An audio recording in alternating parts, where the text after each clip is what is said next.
All right. Well, it looks like we've got the majority of our registered attendees. So I would like to introduce myself. My name is Johnny Lacey. I work for Keck Graduate Institute School of Pharmacy. I'm an admissions outreach representative. Um, I'd like to go ahead and introduce Dr. Kudo. He is a clinical pharmacist with more than 20 years of hospital and health plan management experience. He was also a medical science liaison for a major pharmaceutical company. He is the leader of our student mentorship program here at KGI, and he also holds the prestigious role of the current president with CSHP. That's the California Society of Health Systems Pharmacists. And he graduated from USC, and he is an amazing professor. He's got a heart of gold. He really is somebody that can help our students get to where they need to go, whether that be looking into a school of pharmacy, helping get through the rigorous program of a pharmacy school, and also helping you find an amazing career. So I'm going to turn this over to Dr. Kudo. Dr. Kudo, the room is all yours. Thank you very much, Johnny. And before we get started, I know that some of you are on iPhones, so you may have limited ability to do this, but I was wondering if for just a moment, if you can go off mute and go onto video, just so I could see who you are.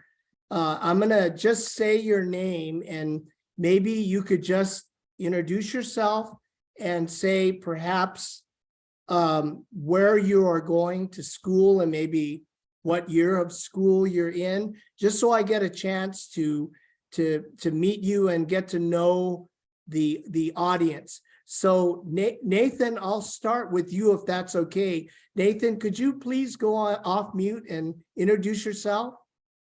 Okay, I'm Nathan and I'm a freshman at UCSD. Very good. And Nathan, just one other question. Do you have a major, a declared major? I'm currently in chemistry, but I'm planning on switching to pharmacological chemistry. Very good. Thank you, Nathan. Catherine Hayes. Catherine, could you unmute? Yes. Hi. Hi. So I'm already graduated. Graduated from Framingham State in Massachusetts. And I was a biochemistry major, and I've already applied to pharmacy school. I've applied to 4. I've heard back from 2, KGI and USC. So I have interviews coming. Very good. Catherine, it's a pleasure to meet you, and thank you for applying to pharmacy school, and thank you for considering KGI. I'm going to actually talk a little bit of about why one might consider a school like KGI. So Catherine, thank you. Thank you. I'm not going to say your name, and you're smiling already. Could you Cyrell. pronounce your first name so I don't mess it up? It's Cyrell. Cyrell, okay. Cyrell, could you please introduce yourself to us and tell us what school you're either attending or graduated from? I'm a freshman at UCSD, and I'm also a pharmacological chemistry major. Ah, very, very good. I may be asking you something about what pharmacological chemistry is all about. So thank you, Cyrell. Jackie, could you please unmute?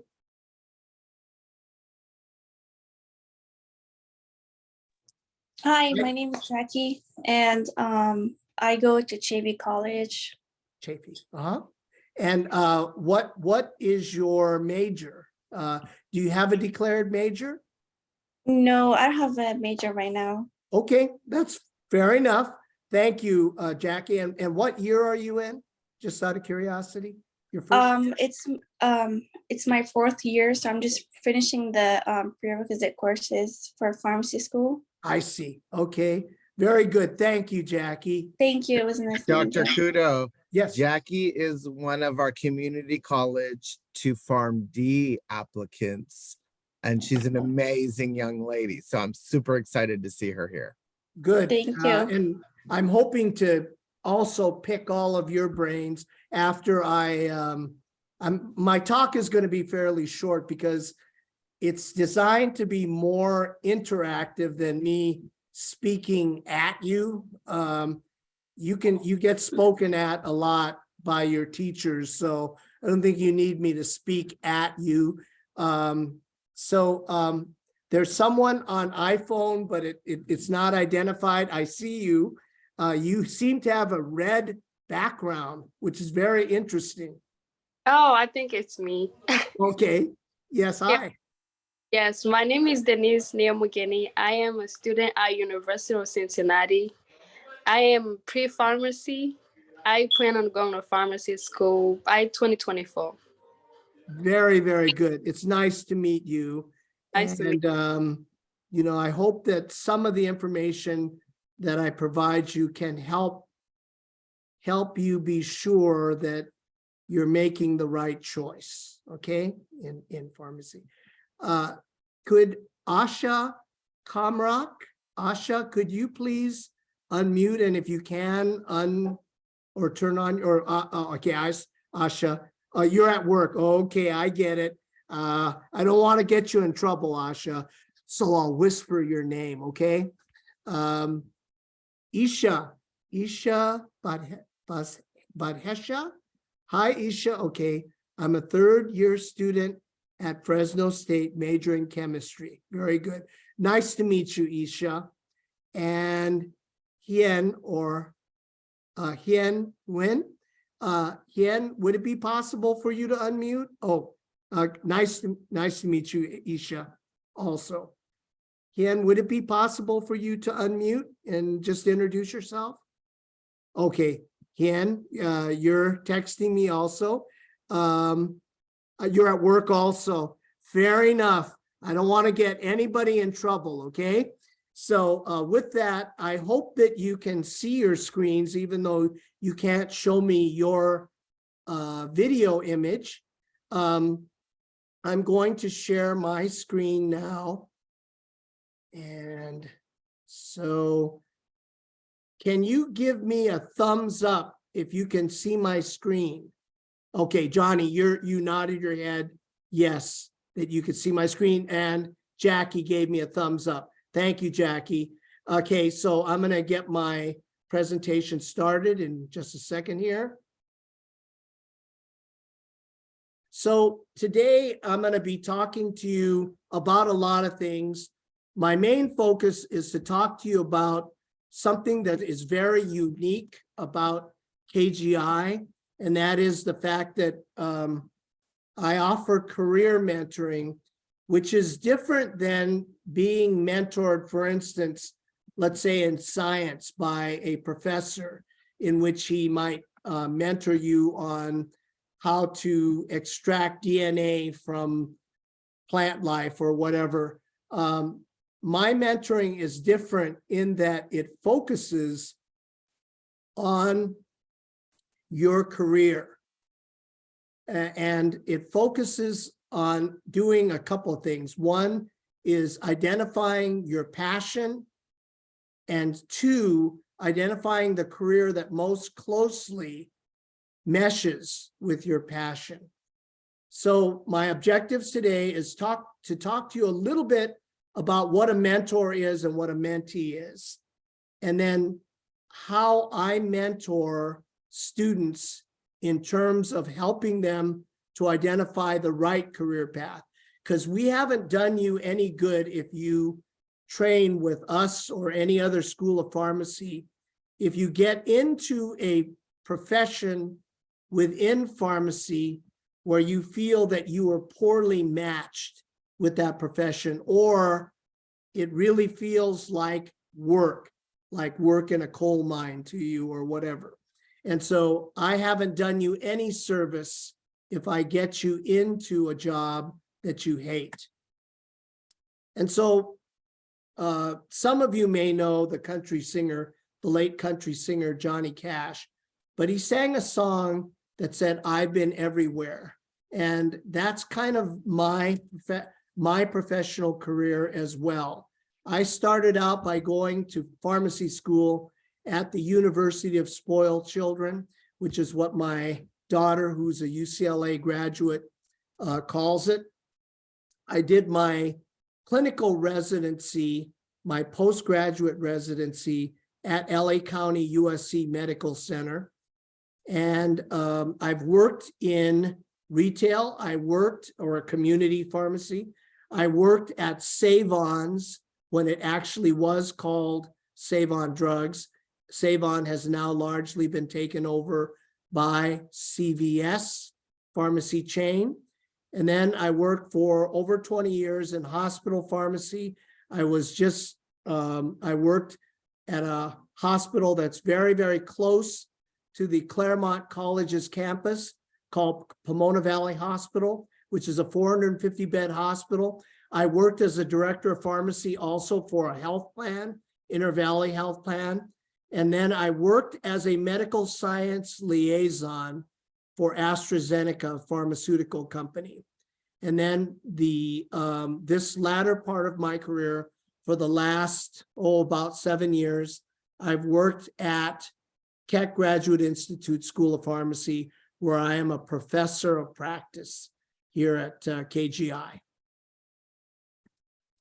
And KGI is unique because we offer 4 unique experiential tracks. One of them isn't actually so unique. The medication therapy outcomes track, which is the one that actually most students pick because it is the most specifically clinical pharmacy focused track, is what prepares a pharmacist to become a practitioner in a hospital, an ambulatory care clinic, or a retail pharmacy setting. Then at the very top is healthcare operations management certificate. And then on the left-hand side of your screen is the health informatics technology, or HIT, which is for pharmacists that want to specialize in identifying from large databases trends in either prescribing or, for instance, discharge or admissions information that can then help a hospital focus on the types of diseases it wants to focus on. And one of the other reasons why KGI is very unique is because we offer this group mentoring. That is what I do. Another thing that makes KGI unique is we are not as large as my parent pharmacy school, USC. USC has classes that range around 200 students per year.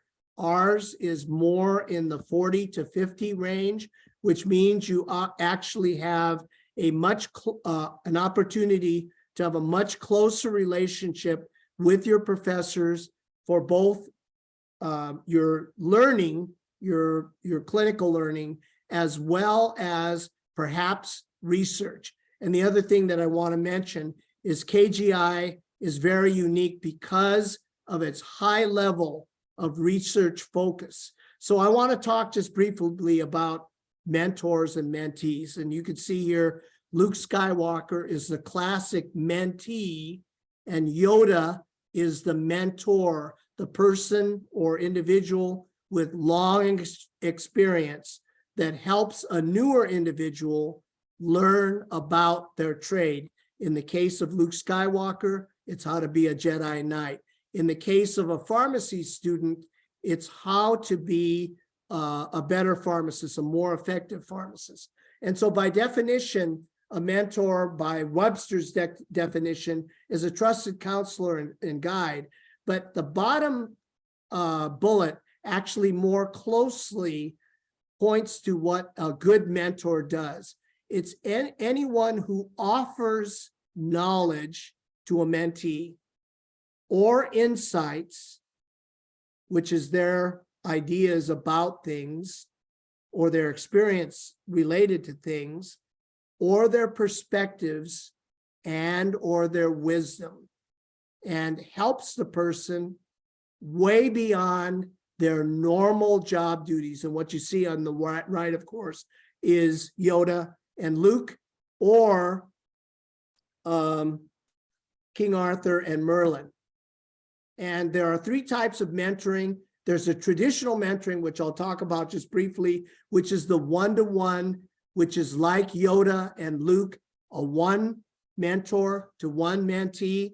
And then there's distance mentoring, where you may be separated by distance. So for instance, I'll talk to you a little bit at the end about a mentoring that I had with a student from the University of California at San Francisco, and we mentored with each other through long distance through Zoom. And I was able to help her get the residency that she was hoping for.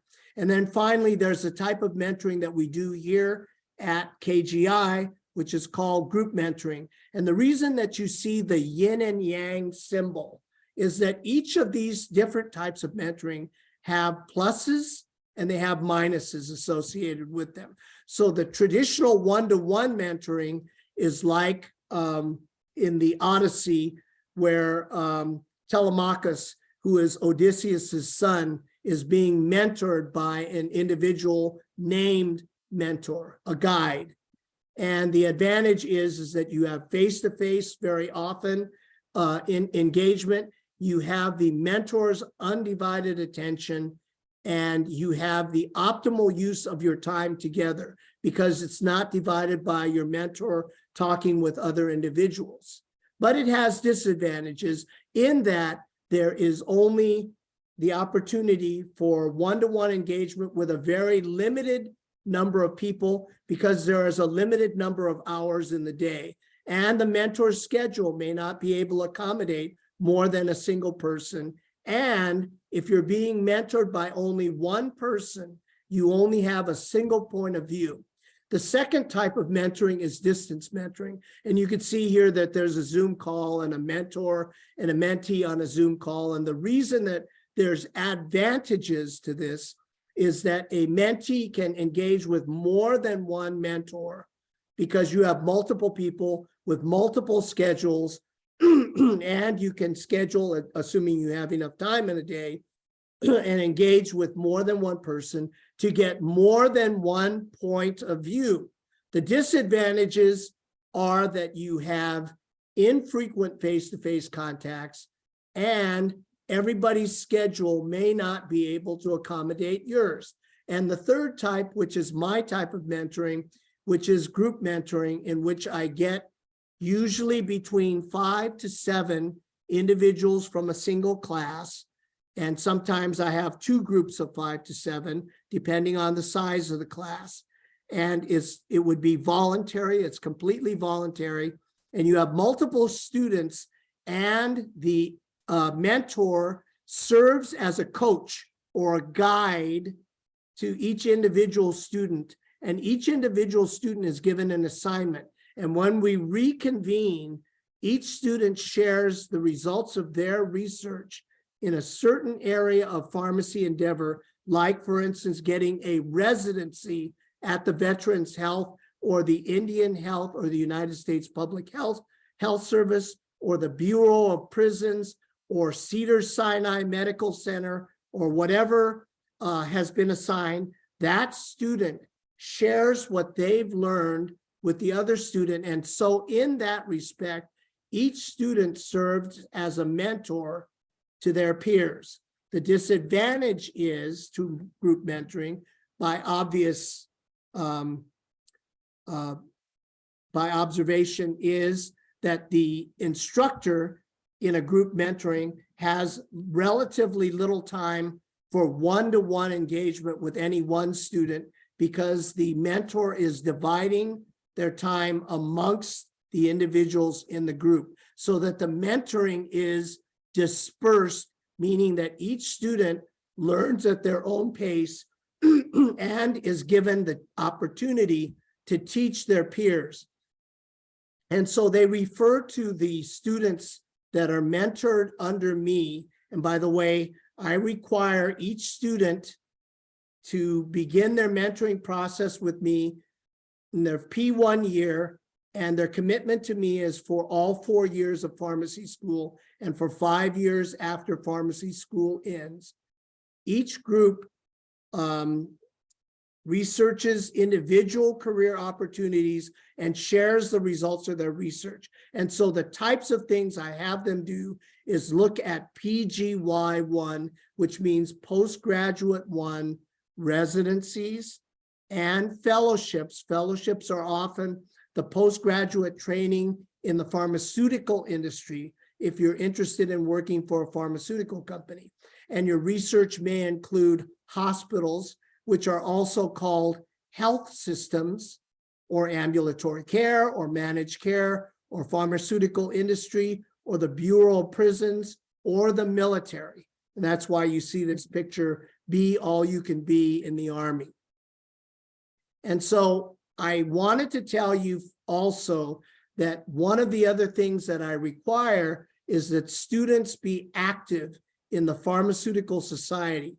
And so the reason that I'm telling you this is that I am biased. I'm the president of the California Society of Health System Pharmacists. So it's a state organization that I'm the president of. And so you have in me a biased individual because I believe that part of your professional development is your obligation to the profession of pharmacy. And so why do I believe that being active in a professional organization like the California Society of Health System Pharmacists or the California Pharmacists Association is so important is because you learn leadership within this group, you participate on committees, you watch pharmacy leaders do their thing, and also you get involved in legislature. Why is it important? For those of you who remember the Schoolhouse Rock, you'll remember this piece about I Am a Bill, and it talks to you about the fact that a bill starts as an idea and it works its way through the legislature, and if it finally becomes signed by the governor, it becomes a law. And the reason why this is important is that pharmacy, as well as all of the other medical professions, are in a constant state of evolution.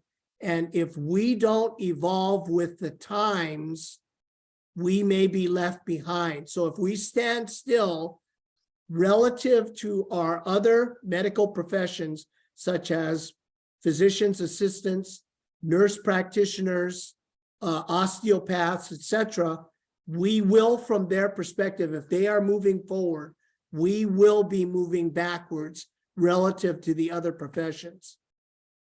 So in summary, and I'm going to leave time for questions, and I'm going to actually ask you some questions to see what you know about the profession of pharmacy, if anything. And if you don't know anything about it, it's fine. This is your opportunity to learn. I'm not going to be asking you questions that require you to memorize things, but I want you to remember that a mentor is here to help you. You will have a faculty mentor that you will have for all 4 years as your faculty mentor.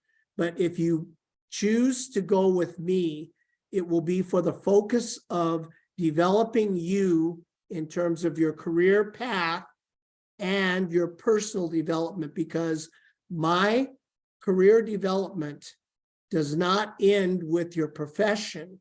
It also focuses on developing you as having a sound financial base, meaning that you don't commit several errors that healthcare professionals traditionally commit once they become healthcare professionals and they earn a lot higher income.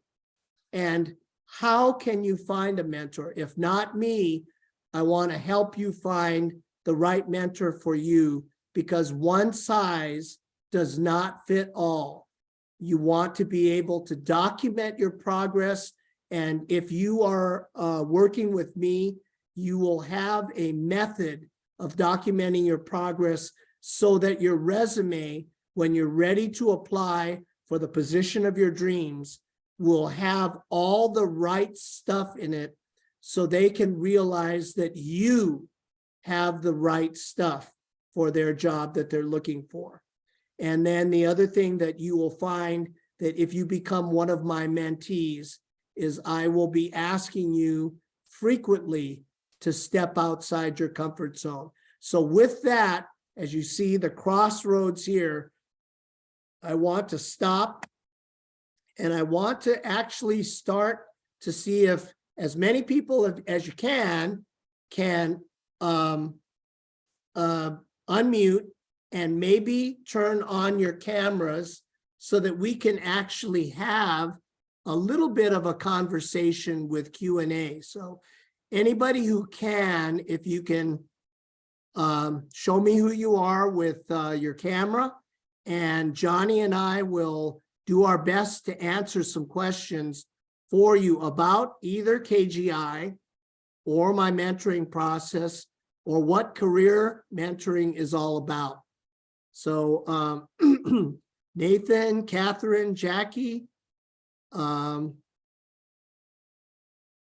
see. Dr. Kudo, I'd like to start out this conversation a little bit. Sure. Because I've had a couple of students recently asking me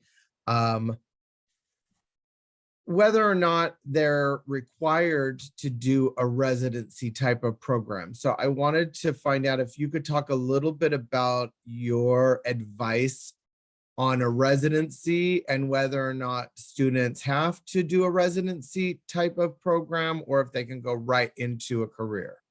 Yeah, and first I'll say right up front is it depends.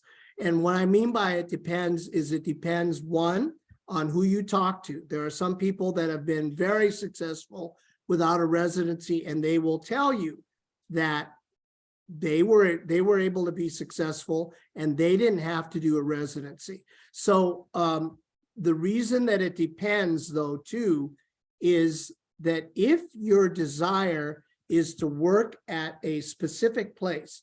So for instance, let's just say that you decided that you wanted to work at Scripps Medical Center, which is located in San Diego, California, right near the UCSD campus. If you wanted to work at Scripps Medical Center, I will tell you without blinking that the preceptor there that hires all or almost all their pharmacists, she will say to you, she will only consider pharmacists that have completed a PGY1, which means pharmacy postgraduate year one, first year after graduation residency, or a PGY2 residency.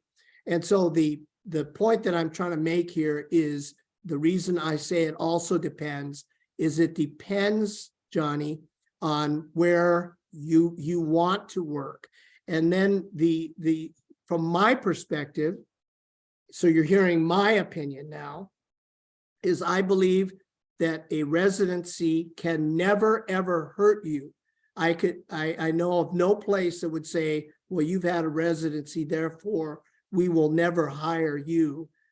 On the other side of the coin, there are places that will say, if you haven't had a residency, there are plenty of people that do have residencies and we will focus on hiring them first.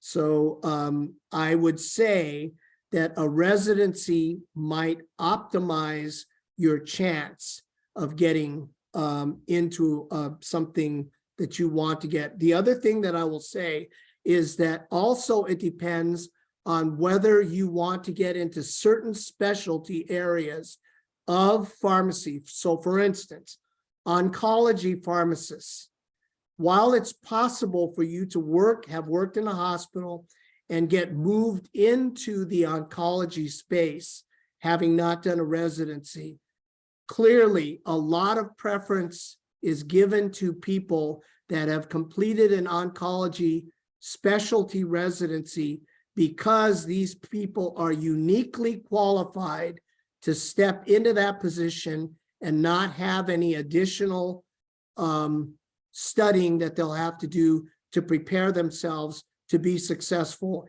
as an oncology pharmacist. So Johnny, does that help a little bit? Yes, thank you for answering that. Does do they get paid during residencies, or are they all paid, or are some unpaid? All the residencies that I am aware of through the American Society of Health System Pharmacists, ASHP, this is the California Society, ASHP, all of the residencies are accredited and they all pay a stipend. A stipend, just like a medical resident will receive a stipend that is not equivalent to what they could make as a doctor. It's less money that they could make as a doctor. In the same way, in a residency, you might think of it this way. In a residency, you are half the time a pharmacist, but the other half the time you are training to become a more high-level pharmacist. You are receiving specialty training. So for that reason, residents are not paid as much because part of their time is being spent as if a student learner. Now you are a registered pharmacist as a resident. You will have already graduated and have gotten your pharmacy license as a resident. But you will not receive the full salary of, for instance, a hospital or an ambulatory care pharmacist. Okay, thank you. Mhm. Thank you. Who else has some questions for Dr. Kudo? Hi, Jackie. Hi, doctor. How are you? Good, thanks. How are you? Good. I have a question. What advice would you give me for my upcoming interview with KGI? First and foremost is be yourself. What we want to do is we may want to know a little bit about, and I'll call it your elevator speech. And what I mean by your elevator speech is if you got into you were trying to be hired by Apple and Steve Jobs, the late Steve Jobs, walked into the elevator with you and looked at you and said, "Hi, I'm Steve Jobs. What's your name?" You might want to have a speech prepared that might give him 15 seconds worth of your information that prepares you or prepares them to get to know you better, something that's interesting about you. So part of you is, we want to know about part of you, which is your student and your scholastic career, but we also want to know maybe why you got interested, Jackie, in pharmacy. So can you maybe tell me how you got interested in pharmacy versus veterinary school, let's just say? Okay. Well, it's a little bit complicated. Pharmacy, like since I was a child, it's like in my blood. I just love pharmacy. I love helping people. My mom, she had a medical health issues, and I wanted to help her. So that's what really got me into pharmacy school. Like out of everything I searched and saw, and like I found pharmacy is the best fit for me because that's what I'm into. That's what I like. That's what I love. And right now also I'm a pharmacy technician. I've been working for more than 2 years, and I just love it. Like I find myself being there and able to help people is just like my passion, you know? And that's one thing that you're conveying to me right now is your passion for pharmacy. So that's a really genuine piece of why. And so there's two pieces of why. One might be that you have relatives that may have illnesses, maybe chronic illnesses, that kind of got you interested in the medical field and possibly in pharmacy, but also you have experience in pharmacy as a technician. So that's a really wonderful combination of things that can actually help you get really serious consideration by a school of pharmacy. Thank you. Uh-huh. Asha, Asha, I'll answer your question next. I think Nathan, you popped your screen up, so it's great to see you, Nathan. What question do you have? I was wondering if you could talk more about like other roles in pharmacy and maybe your work with AstraZeneca. Sure. So as everyone may remember that picture of Johnny Cash, I'm quite literally like Johnny Cash, it meaning that I've done almost every type of job that a pharmacist could do. And so the reason for my wanting to change careers and to try different things, I started out in what's called retail or community pharmacy. I worked for Save On Drugs for several years. And then I got the opportunity at graduation to do what's called a PGY1 residency. And at that time, my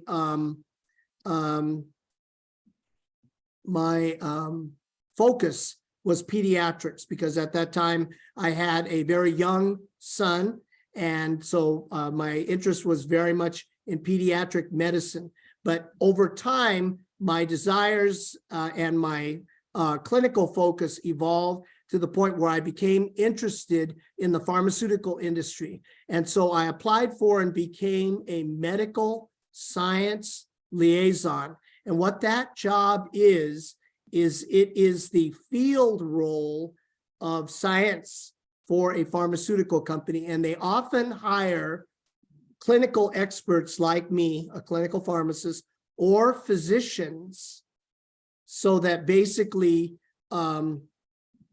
they get to have these experts engage with physicians in the field to make sure that their understanding of the clinical studies that support a drug's effectiveness are addressed and all questions are answered. So Nathan, and the role that I perform at KGI is I provide what's called the introduction to industry to all P1 students, because at the end of their P2 year, their second year, they must elect a specific certificate program. So it could be the medication therapy, which is a clinical grounding. It could be healthcare informatics.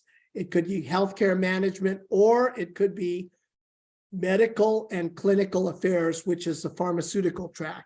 So that's the track that I'm focused on. And I tell my students, and again, this is me talking about my bias. If I had my whole life and career to do over again, it would be in the pharmaceutical industry, because I found in the pharmaceutical industry, I was able to engage with national and international thought leaders in the field of diabetes and cardiology at a peer-to-peer level, which is not something that most pharmacists are able to do. Okay, so that's why, Nathan, one of the reasons why Keck Graduate Institute is one of the unique schools of pharmacy is that it offers this pharma-based certificate program, pharmaceutical industry-based program. The other reason why it's relatively unique is that KGI offers to many of its students the ability to do research while you are a student, and even possibly get your name onto a clinical journal article, a manuscript, prior to graduation. So this is another reason why KGI is unique, Nathan. I also had a follow-up question. I was wondering, because you said that you were in retail pharmacy for 9 years after you graduated, and then you went Actually, just a few years after I graduated, but yeah. And then you said that after you worked at retail pharmacy, you got your PGY1 residency. Yes. I thought that earlier you said that PGY1 was like 1 year immediately after your graduation. That's correct. And when I said years, I worked from my first year of pharmacy school all the way through my 4th year of pharmacy school at Savons. So upon graduation, I decided to take the PGY1 residency. So that's why it seemed like I was actually working longer than I was. I was working, but as a pharmacy intern, a student pharmacist, okay? Thank you. Uh-huh. Cheryl, did you have any questions? No, I didn't have anything. Okay. Asha?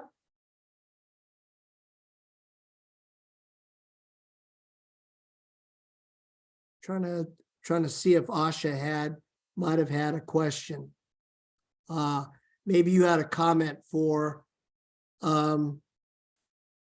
yes. So Asha was just accepted. That's great. Isha, did you have any questions?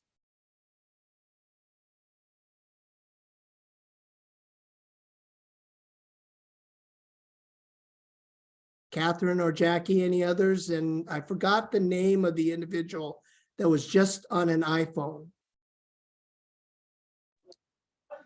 Jackie answered mine, the interview question. So Okay, thank you. thank you, Catherine. Jackie, did you have another question? Yes, I have one more question. So with the pharmacy program, you said that there is like 4 certificate that we can get. How does that work? Like, do we get it with our 4-year program, or? Yeah, you get it with your 4-year, but you only can pick one of the 4, Jackie. So you, in your 2nd year, at the end of your 2nd year, you pick one of the 4 rotations, either MTO, medication therapy outcomes, or healthcare management, or health informatics technology, or medical or clinical affairs. So you pick one, Jackie, and then the reason that you pick that certificate is at the end, it gives you a certificate, but your training, your elective experiences focus on, for instance, if it's medical and clinical affairs, you may often spend 6 to 12 weeks at a pharmaceutical company, such as Allergan or Becton Dickinson or Amgen, a pharmaceutical company that's local to the California area. Okay, sounds good. Thank you so much. Mhm. Anybody else have any questions? I have Nathan? another quick question. Sure. So I really like doing chemistry, and I was wondering how much chemistry you'd be doing on like a daily basis as a pharmacist. Well, you're not doing chemistry from the perspective, Nathan, that you're mixing chemicals, okay? Mhm. Or weighing chemicals. You're learning chemical structures, okay? And how they function. So it's called, what it's called is structure activity relationships.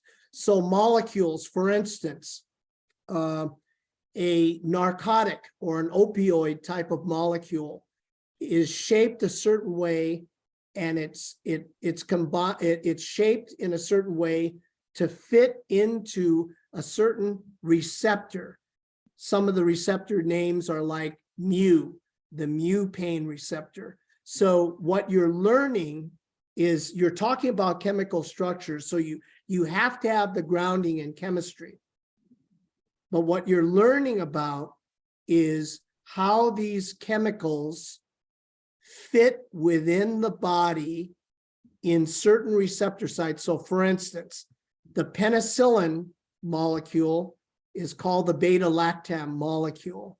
And it's how that conforms into a certain receptor on the bacteria surface, and then how that allows the antimicrobial agent to go into the body, and then how that agent then interrupts cell division. And of course, bacterial cell growth is predicated or requires the bacterial cell to divide in order to multiply and cause an infection. So you take an antimicrobial, an antibiotic, in order to either destroy the membrane of the cell because it's incorporated into the bacteria's cell membrane, or you destroy or adversely affect one of its enzymatic processes. So for that reason, Nathan, you have to understand about enzymatic reactions, which is part of your chemistry background, and how enzymatic reactions occur, because then that affects, for instance, your liver is a gigantic enzymatic factory that helps produce substances that bind with chemicals that you take in your body to help the chemicals be excreted or gotten rid of by the body. And so you have to understand how enzyme processes work in order for you to understand how the molecules work within the body. So even though you're not mixing chemicals, but Nathan, I will say that if you became what is called a compounding pharmacist actually makes drugs from the raw chemicals for instance, a veterinarian or a physician specialist like a dermatologist to make a special preparation or cream. So Nathan, you do not actually combine chemicals within pharmacy school, but your knowledge of how the chemicals work and your background in chemistry will help you understand and be successful as a pharmacist, because all of why drugs work is how molecules conform into certain shapes so that they provide a specific function or that they do a specific function. Okay? So does Thanks. that answer your question, Nathan? Yeah, it does. Great. Jackie, did you have another question? No, I'm good. Okay. Johnny, did you have any other questions that you wanted to ask? Well, I guess when it comes to some of these roles in biotech and the pharmaceutical industries, Yes. do any of these PharmD grads, do they get to kind of get in the labs with the scientists? Yes. And If so you know, because I met Nathan and all of them at UCSD about a week or two ago, Mhm. and a lot of them are on that chemistry side, and I think that a lot of them do have a passion for, you know, going down that road, not as just a regular clinical pharmacist, but working in the pharmaceutical and biotech industries with clinical trials and bringing drugs to market. So I know there's a plethora of roles that they can do, but I do feel like some of them want to be in that lab providing some of their expertise. So you're saying that they would possibly have that opportunity? Oh, yeah. Oh, yeah. It's called, and Nathan, just so you know, in the pharmaceutical industry, this is called clinical development, this department. And in clinical development, there is a section of clinical development called discovery. And by its very definition, discovery means these individuals, these scientists, and some of the scientists are pharmacists, and some of the pharmacists are my mentees. These clinical pharmacists are in the process of discovering. Now, it used to be in the old days that you started out with an agent that no one knew what the chemical nature of the agent was, like penicillium mold. Penicillium mold is mold that often you find on bread, molded bread, and it was found that organisms do not grow in the presence of this mold. And it was after a lot of chemical tests that were done that we were able to actually identify the fact that it was penicillin that was the drug that, because it had what's called a beta-lactam ring, that actually had its bacterial effect on it's called bactericidal, meaning killing effect on the bacteria. And it's because we figured out that the penicillin incorporated itself into the cell wall of the bacteria. And because of that, it created a weakness and the bacteria burst open. And so the bacteria never was able to actually gain a foothold. And so, Nathan, in terms of the department that I would normally try and get you engaged in, it would be the clinical development department, because these are the individuals that have the strong grounding in science and can understand what's called the structure activity relationship of a molecule, to say that if we tweaked this molecule this way, then I think it will be more effective against this kind of bacteria, or more effective at treating the mental illness of depression, because depression is nothing more than the chemicals in your brain going haywire. And you understanding how that haywire process goes, then you can figure out how to create a molecule that makes your brain more stable and less haywire.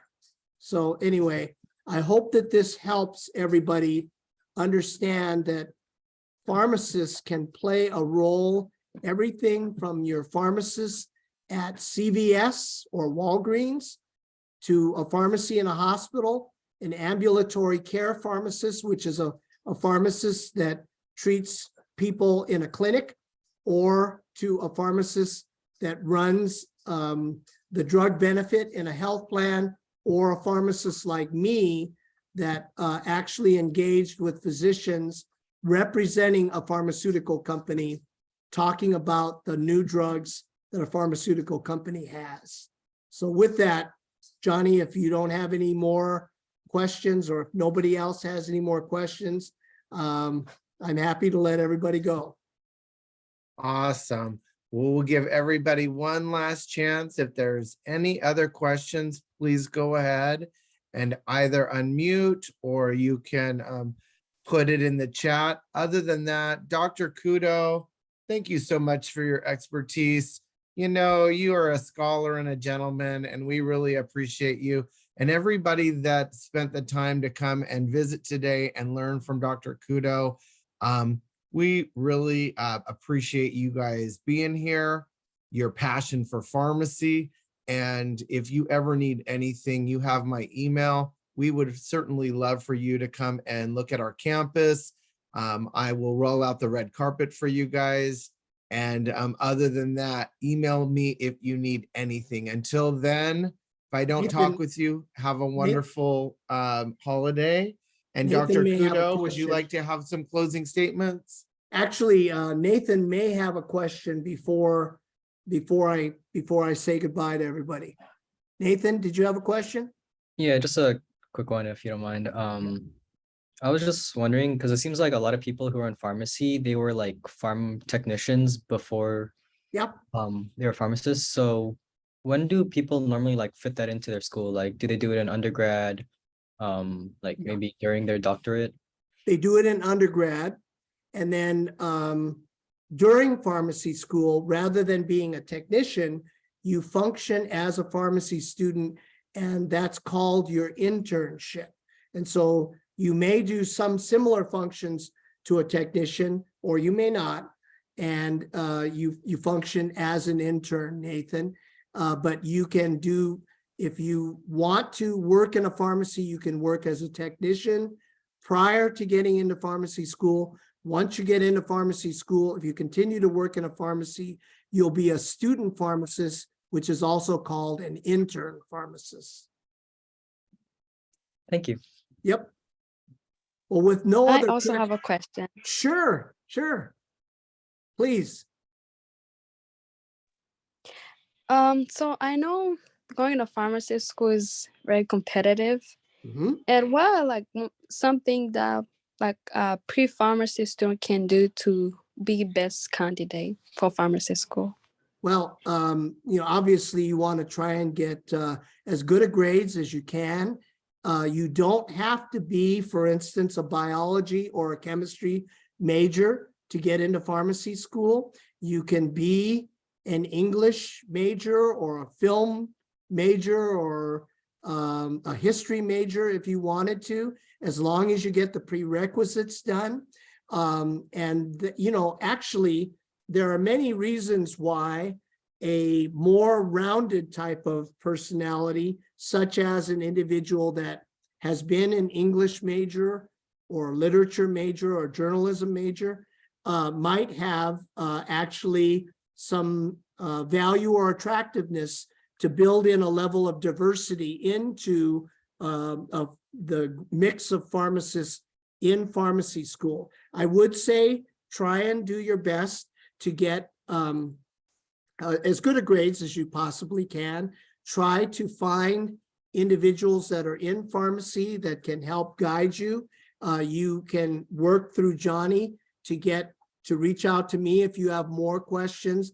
I can help you with specific questions about things to take or ways that you can, activities that you can do that can help maximize the likelihood you have of getting into pharmacy school. But it's mainly just trying to do your best and to, if you can get related experience, such as either volunteering in a hospital or working as a pharmacy clerk or technician, that can certainly help you, because it gives the prospective school of pharmacy the sense that you are interested in the profession and have been interested in the profession for a while. Does that answer your question?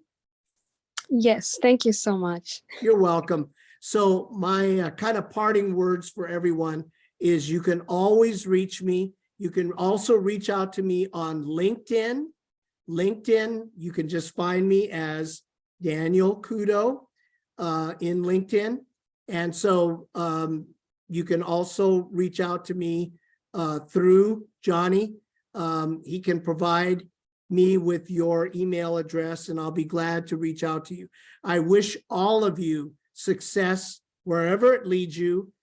If you want to consider the profession of pharmacy, there are some people that may tell you that they don't like pharmacy, but those people I consider to have gotten into a part of the pharmacy where they were not fit for. In other words, they don't have the passion for that.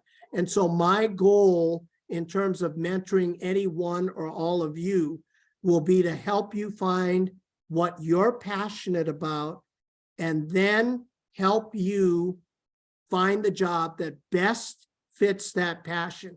Because I want you to look forward every day, as I do, to working in pharmacy and saying, wow, they're even paying me to do this. So that's what my wish for all of you would be. So with that, I'll say thank you, everybody. And I wish you a happy holiday. And if I see some of you in interviews, I'll be sure to ask you some interesting questions, okay? Thanks, everybody. Have a wonderful night, and we'll see everybody soon. Email if you need anything. Thanks, doctor. We'll see you later. Thank you, Bye-bye. doctor. Bye-bye now.